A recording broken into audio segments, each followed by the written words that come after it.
যে চলচ্চিত্রের ভিতরে মান্না কত সালে জন্মগ্রহণ করেছে? 1967 সালে টাঙ্গাইলে প্রথম চলচ্চিত্র 1964 সালে তওবা, তার মুক্তির চলচ্চিত্র ছবি 300-এর মতো।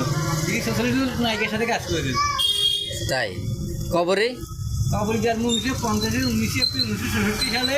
সুতরাং ছবিতে নায়িকা তারপর 1965 সালে বাপুর বিমানবন্দরে আবদ্ধ হয়েছে। 67 সালে তার বিবাহ হচ্ছে 78 সালে স্বামী হোসেনের আপন চাচা বাবা সাহেবের সাথে বিবাহ। 2008 সালে তার কবরী বিচ্ছেদের 5 সন্তান।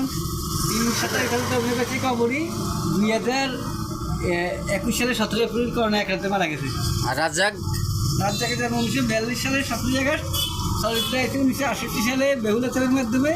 2017 সালের 21 আগস্ট মারা গেছে। রাজ্জাক 5 শতক খেলতে কাজ করেছে।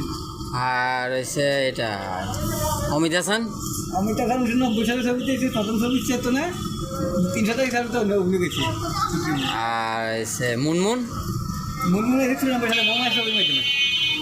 আর এটা বুবলি বুবলি এসে 32 2016। 2016